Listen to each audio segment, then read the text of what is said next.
Welcome to this edition of News Today, a series in which we discuss and briefly analyze the important news of the day. Let's have a look at today's main headlines. Sexual Harassment of Women at Workplace, Prevention, Prohibition and Redressal 2013 Act completes its 10 years. The Universal Declaration of Human Rights celebrates its 75th anniversary. 2023 marks 40 years since India became a permanent resident of Antarctica. CMS releases a report titled Climate Change and Migratory Species. The UNEP releases the State of Finance for Nature 2023 report. The Niti Aayog unveils inaugural Delta ranking for Aspirational Blocks program. Starting with the first main news, the Sexual Harassment of Women at Workplace, Prevention, Prohibition and Redressal, or the POSH Act 2013 completes its 10 years. The Act aims to provide a safe and secure work environment to women, and it was enacted on the basis of Vishakha Guidelines of 1997 given by the Supreme Court. Let's have a look at the key provisions of the Act.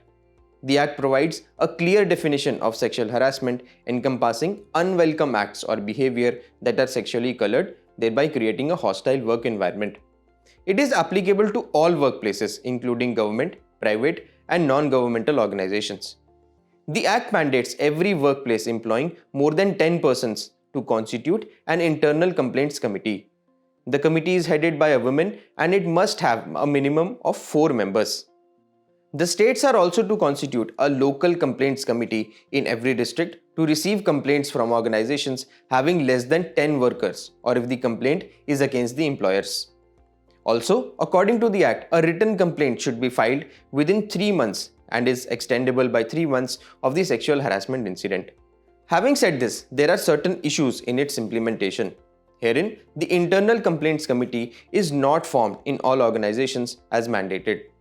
Also, there are lacunas in the existing Internal Complaints Committee like the inadequate members or the lack of mandatory external member. Plus, no centralized data regarding cases of harassment of women at workplaces is available. Additionally, the Act remains largely inaccessible to women workers in the informal sector. Before we conclude this news, let's have a look at some other initiatives related to women's safety. These include the Sexual Harassment Electronic Box, One-Stop Centers, Universalization of Women Helpline, Swadhar Grahe Scheme, to name a few. Also, in the year 1993, India ratified the UN Convention on the Elimination of All Forms of Discrimination against Women. Moving on, the Universal Declaration of Human Rights recently celebrated its 75th anniversary. Motivated by past world wars, the Universal Declaration of Human Rights was approved by the UN General Assembly on December 10, 1948. Now let's take a look at the key features of this milestone document. The declaration recognizes that the inherent dignity of all members of the human family is the foundation of freedom, justice, and peace in the world. It declares that human rights are universal, to be enjoyed by all people no matter who they are or where they live. The Universal Declaration of Human Rights makes up the International Bill of Human Rights together with the International Covenant of Civil and Political Rights and International Covenant on Economic, Social and Cultural Rights. It outlines 30 fundamental rights encompassing civil and political rights such as the rights to life, liberty and privacy, and economic, social and cultural rights such as the rights to social security, health and adequate housing. While not a legally binding treaty itself, its principles are part of legally binding international agreements. If we talk about India's contributions to the Universal Declaration of Human Rights, Hansa Mehta, a member of the India's Constituent Assembly, is credited with altering "all men are born free and equal" to "all human beings are born free and equal" in its Article 1. Moving on to the next news, the year 2023 marks 40 years since India had become a permanent resident of Antarctica. Although the Indian Antarctic expedition commenced in 1981, it was in the year 1983 that the first Indian permanent research station was established in Antarctica. It was named the Dakshin Gangotri and it was abandoned in the year 1990. India has set up 3 research stations up till now in Antarctica, of which Maitri and Bharati are operational. So why research in Antarctica is significant? Well, it is crucial as it will aid in refining understanding of Indian subcontinent's geological history. This is because India and Antarctica were once part of the supercontinent Pangaea called the Gondwana land. Also, biological research can help to understand the molecular basis of cold adaptation.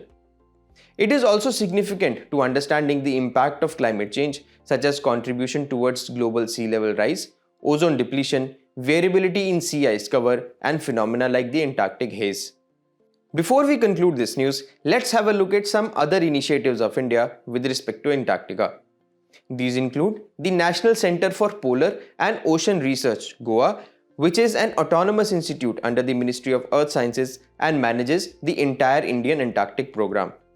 Also, India has successfully launched over 40 scientific expeditions to Antarctica.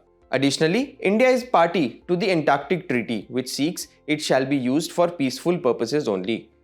The recently passed India-Antarctic Act 2022 provides measures for protecting Antarctic environment and the associated ecosystems. Moving on to the next news, a report titled Climate Change and Migratory Species, a review of impacts, conservation actions, indicators and ecosystem services was released. The report was released by the Conservation of Migratory Species of Wild Animals, or the CMS. The CMS, also referred to as the Bonn Convention, is an environmental treaty of the UN. It provides a global platform for the conservation of migratory animals and their habitats. The convention was signed in June 1979 and entered into force in November 1983. Its secretariat lies in Bonn, Germany. The convention has 133 parties including India. An important thing to note about the convention is that it consists of two appendices. Appendix 1 includes migratory species that are in danger of extinction. Appendix 2 includes migratory species that need or would significantly benefit from international cooperation. Coming back to the report, let's take a look at its key findings. As per the report, migratory species provide essential ecosystem services to society. For example, antelopes can reduce the risk of wildfires through their grazing patterns. Further, migratory species also help in pollination, seed dispersal, nutrient cycling, and pest and disease control in an ecosystem. Moreover, climate change poses several threats to migratory species, including loss of suitable habitat and wide-scale changing in ecosystem functioning. Major visible direct effects include poleward range shifts, changes in the timing of migration, and reduced breeding success and survival. The report also presents a number of recommendations like including conservation needs of migratory species in nature-based climate change mitigation and adaptation strategies, establishing effective networks of protected areas for migratory species, including a coherent and interconnected network of passage and safe stopover sites, fostering international cooperation in the conservation of migratory species to help the conservation and restoration of shared resources, and lastly, making use of new technologies for conservation, such as those that can track species movements in real time or model future scenarios. In our next news, the State of Finance for Nature 2023 report was released by the UN Environment Programme. It tracks public and private finance flows to nature-based solutions to tackle global challenges related to biodiversity loss, land degradation, and climate change. It first time estimated global scale of public and private nature-negative finance. First, let's know more about nature-based solutions. Nature-based solutions are actions to protect, sustainably manage, and restore natural and modified ecosystems that address societal challenges effectively and adaptively, simultaneously benefiting people and nature. Deforestation and afforestation, wetland restoration, and green infrastructure are some examples of nature-based solutions. Coming back, let's take a look at key findings of the report. Current finance flows to nature-based solutions stand around $200 billion, which is only one-third of nature-based solutions finance needed by 2030. Nature-negative finance flows are estimated at almost $7 trillion per year.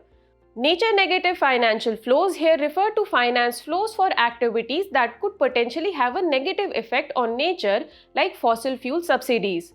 Talking about future investment needs, to meet Rio Convention targets, finance flows to nature-based solutions must almost triple from current levels to reach 542 billion US dollars per year by 2030.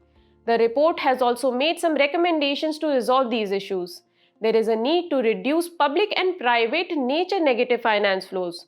Also, public funding and private investment into nature-based solutions should be scaled up through measures such as creating non-traditional revenue streams like biodiversity and carbon credits. Moreover, there is a need for a just transition to a green and inclusive financial system for vulnerable groups, women, and indigenous peoples. In another news, the Niti Aayog has unveiled the inaugural Delta ranking for the Aspirational Blocks program. Herein, the Tiryani block of Kumuram Bhim Asifabad district, Telangana, and the Kosambi block of Koshambi district, Uttar Pradesh, secured first and second ranks respectively in the first Delta ranking. The Delta ranking captures the incremental change in blocks and are ranked based on the key performance indicators categorized into 5 themes. Let's understand more about the Aspirational Blocks program, or the ABP. Launched in January 2023 by the Niti Aayog, the ABP is built on the success of the Aspirational Districts program. It focuses on improving governance to enhance the quality of life of citizens in the most difficult and relatively underdeveloped blocks of India. Currently, 500 blocks from 7 states and 4 UTs are part of the program. Herein, each block is expected to focus on monitoring key socio-economic indicators categorized under major themes like health and nutrition, education, agriculture and allied services, basic infrastructure, and social development. The program strategy includes 3 C's: convergence of central and state schemes, collaboration between Niti Aayog, central ministries, state departments, district and block administration, and the competition among blocks driven by a spirit of mass movement. The program identifies block officials as leaders of change who work under the guidance of their respective state and district administrations to achieve their defined strategies and outputs. Let's have a look at today's personality in news, which is Bhai Parmanand. He was a freedom fighter, member of Arya Samaj and leader of Hindu Mahasabha. In the year 1905, he went to South Africa and met Mahatma Gandhi. In 1911, he met Lala Hardayal and persuaded him to go to America for the propagation of the ancient culture of Aryan people. He was the founding member of Gadar Party. He was arrested in Lahore conspiracy case and sentenced to death in the year 1915, which was later commuted to life imprisonment. He has written books like Tariq-e-Hind in Urdu, and during his lifetime he exhibited values like patriotism, courage and selflessness.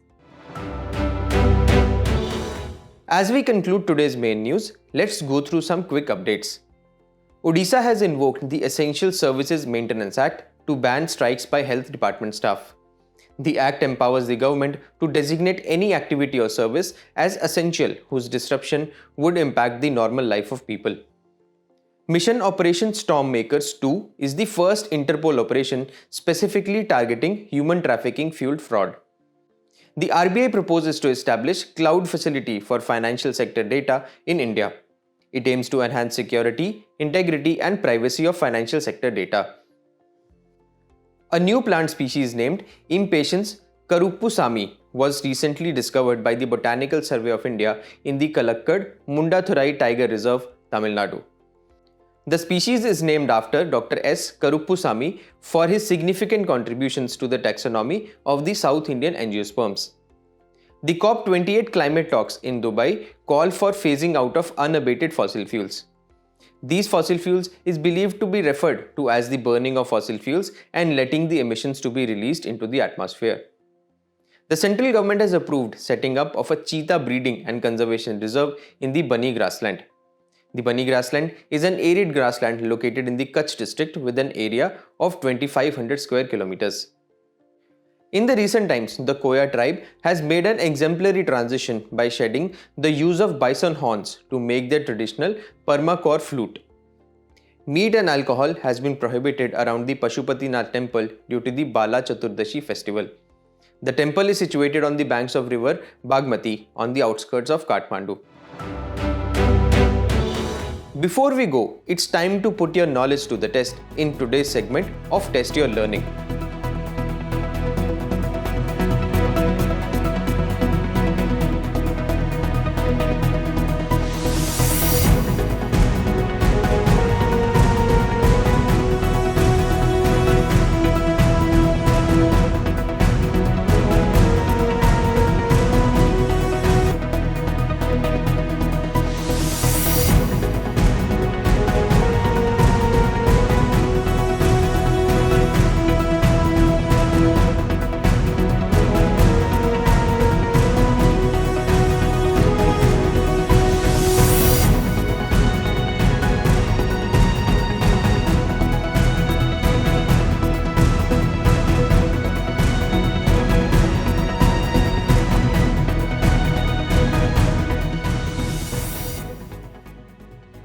Thank you for joining us. We hope you have enjoyed this edition of News Today.